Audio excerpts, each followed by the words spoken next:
An app right after PTR.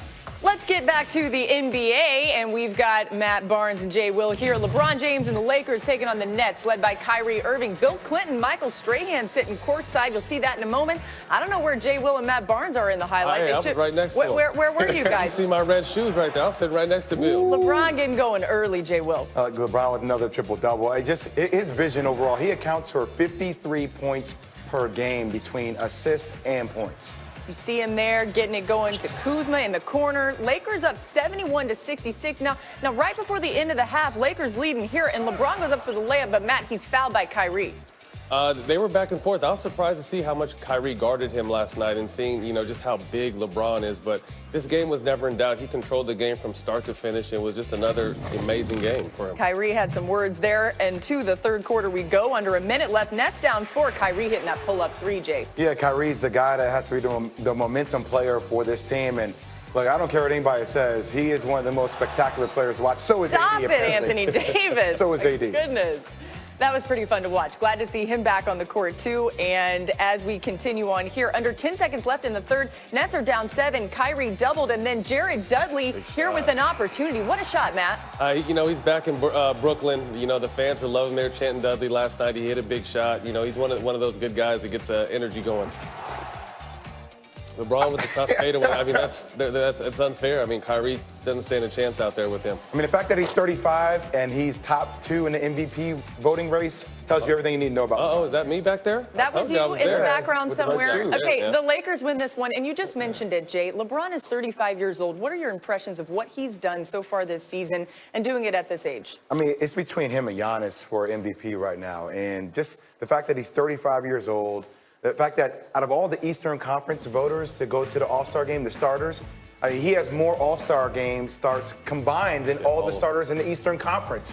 That's how legendary he is. And I don't think he's all the way appreciated. We always compare him to Michael Jordan. Right. People always want to rip him down because he went to Miami, then came back to Cleveland, then went to L.A. But what he does, what you see this is legendary stuff. I don't think not only LeBron, but a lot of the great players say we just don't sit back and appreciate their greatness. I think we're in an era where, showing love is not cool. So everyone has a negative thing to say about someone, but just to sit back and appreciate how amazing he is night in, night out. And it almost looks like he's on cruise control out there. So it's going to be a problem come playoff time.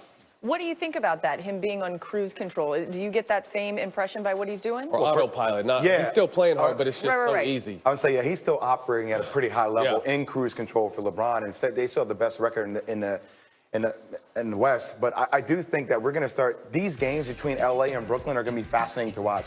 Number one, the relationship between Kyrie and LeBron, right? Like, they were friends, then they kind of became weird. Now they're kind of friends again, but there's still that underlying competitiveness. And then when you bring KD back into the equation with LeBron and AD, this battle between East, West, it's going to bring back like those Tupac Biggie kind of situations, right? It's going to be Feels fun. like that. It's going to be fun. The energy in Barclays last night was amazing, and it's only a matter of time.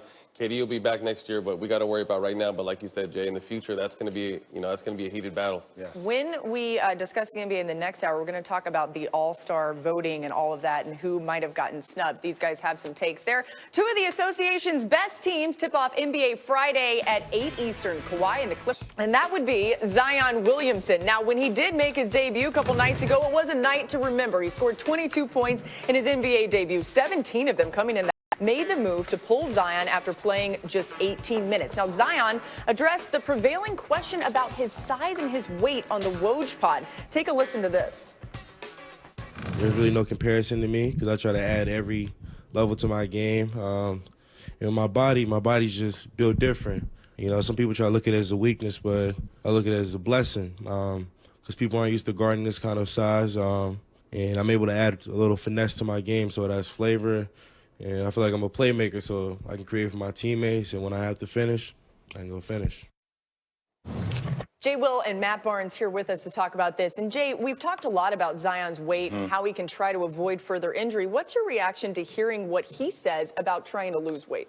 Well, obviously he's going to try to lose weight. The question is, where do you lose weight from? And according to the team, he has 8% body fat. Now, I know a lot of people probably want to debate that, and that's fine, but seeing him up and close in person is one thing to see him on TV. See him in person, it's different. You can tell that is all chiseled muscle. And it does make him a point center in today's game. Does he need to lose some pounds? Yes. But I don't think we need to talk about him losing 20 pounds or anything like that. I think it's just he's confident in his weight. He's confident, and that's the most important thing. He understands his body. He's had this type of body his whole life. So he's just learning how to maneuver now. He's still 19, young kid. I think he's going to lose a handful of pounds just over the push of the season now that he's back playing day-to-day practices, traveling, playing in games. But overall, if he can control his weight, like I said, I think we're nitpicking things here and there. I want to just give him a chance to let him get out there and play. He is not Charles Barkley. Right, Charles came on this show and he said when he first got in the league, Moses Malone said to him, "You are fat," and that changed. Yeah. That's not what he is. Right. He's big, and there's an enormous difference. And he is not going to learn to jump and land differently, and he is not going to have a different body type than the one that he has. He's going to be Zion Williamson, and either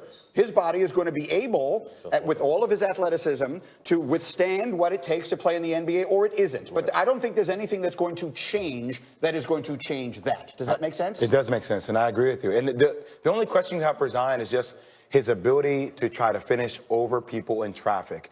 And look, we love that from a media perspective because that's what we gloat about. We show on every single highlight, and you just wonder about that kind of friction. But everything else about his game is tremendous. Yeah, over and through people. I mean, he's someone that can go over or through you. And like I said, I think he's just to a point now where he just wants to get out there and play. He needs to do this. He needs to do that. He needs to be confident in himself. He needs to continue his rehab. He continues to need to get more minutes out there and just get accustomed to the game. And for all those things you say he needs to do, he had 22 and 7 Yeah, 18 right. minutes. Okay, so like that's where he's at. Well, but the 18 minutes is the key part to this. Yes. So that's the question. I can't believe how significant it felt to me when I saw Alvin Gentry say he went through a full practice on Thursday. Yeah, I mean, after the game, I guess that would be yesterday, and was feeling fine. So that's a good sign. What do you expect him tonight? Can he start stretching out the minutes? I think he's going to stay in between that 18 to 25 range, probably until after All-Star break. And I think even after that, Matt, is still a slow, elevation up a little bit. I don't think you're going to see Zion play 38, 40 minutes a game. His body isn't built for that long term. Yeah. Well, I mean, I wouldn't say it's not built for it. I just think it's not built for it right now. I mean, he's in preseason form. I think we're going to see the best Zion in about 7 to 10 games, and he was already amazing in his first game. So give him some time. I think he's going to be fine tonight, but I agree with Jay. I think he's going to stay in that 18 to 25-minute range. But when I think he's really going to be most effective for the team is once he gets to that 25-minute to 28-minute range, probably somewhere mid to end of March. All right, we'll keep an eye on that when we get there. More hoops as we interesting vibe with LeBron and former teammate Kyrie Irving because LeBron can't find the powder. He needs the pregame powder, right? We know the routine. He throws it up in the air.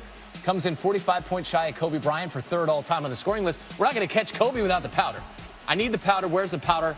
And no one would bring him the powder, so we're just going to handshake it up. Now, Lakers up 1, and the Nets decide to go zone, and LeBron was picking that apart. Oh, Dwight Howard. There you go. 14 for Dwight, 10 dimes for LeBron. Also 14 for Danny Green as the party of 3. The 3 was key for the Lakers. They made 19 of them.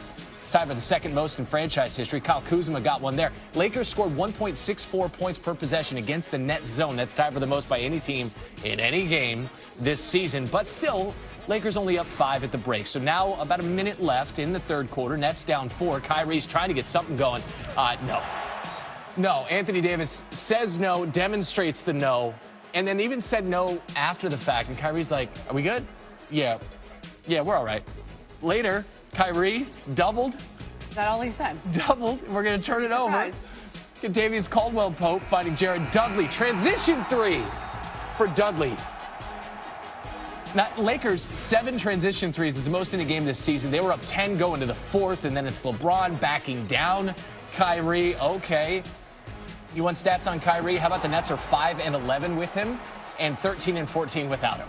LeBron, 27, 12, and 10, 10th triple-double of the season. They win 128-113, and then you got a president. You got Bill Clinton there, and we're talking. A lot happening in that highlight. I want to know what's happening in that conversation. Meanwhile, here's what's happening with LeBron. 17 points shy of tying Kobe now for third most in NBA history. His next chance to get it and pass Kobe is Saturday in Philly, 8:30 Eastern on ABC. So there were a lot of threes in that Nets-Lakers game. And you like threes, do you? Okay, I present the Mavericks and the Blazers. I also present an all-star starter in Luka Doncic and Damian Lillard. Is that supposed to be him? Because I'm freaked out by that.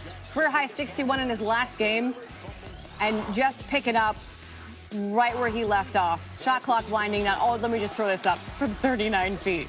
All right. Furthest made field goal to open scoring for a team in any game since like play-by-play tracking began back in 1996-97. Doncic, he threw up a three.